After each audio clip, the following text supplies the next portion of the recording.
అంటే అంతటి ఐశ్వర్యప్రదం అన్నమాట. అందుకని ఎప్పుడు కూడా శివుడికి అభిషేకం తర్వాత ఈ బిల్వపత్రిని సమర్పించాలి, శివుడికి అర్చన చెయ్యాలి అని చెప్తూ ఉంటారు. అయితే ఇక్కడ ఇంకో విషయం కూడా ఉంది.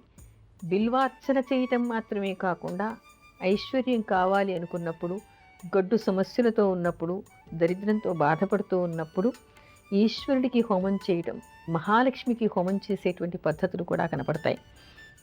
ఇక్కడ మహాలక్ష్మికి హోమం చేస్తున్నప్పుడు ఈ బిల్వపత్రాలన్నీ పరిశుభ్రంగా కడిగి వాటి మీద మహాలక్ష్మి మంత్రానికి ఉండేటువంటి బీజాక్షరాలు, ఎందుకంటే మనం ఇప్పుడు ఛానల్లో అవి చెప్పుకోకూడదు, మీకు చేయించేటువంటి వాడు చేయిస్తూ ఉంటారు.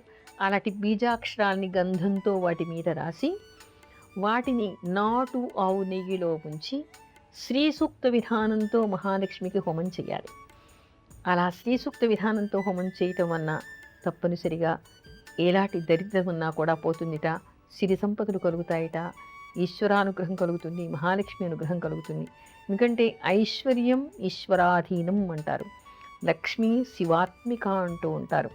శివుడి ఆత్మస్వరూపమే మహాలక్ష్మిగా చెప్తూ ఉంటారు. కానీ ఐశ్వర్యం కోసం మహాలక్ష్మికి ఏ విధంగా పూజ చేస్తామో ఈశ్వరుడికి కూడా అదే విధంగా పూజ చేస్తాం. అంటే మహాలక్ష్మికి చేసిన ఎలాంటి ఐశ్వర్యం వస్తుందో ఈశ్వరుడికి చేసినా కూడా అలాగే ఐశ్వర్యం వస్తుందిట. అందుకని ఈశ్వరుడికి కూడా ఈ బిల్వార్చన చేయటం వలన, ఆ తర్వాత బిల్వాలతో హోమం చేయటం వలన కూడా ఐశ్వర్యం ఉంటుంది అనేటువంటి విషయాన్ని చెప్తారు.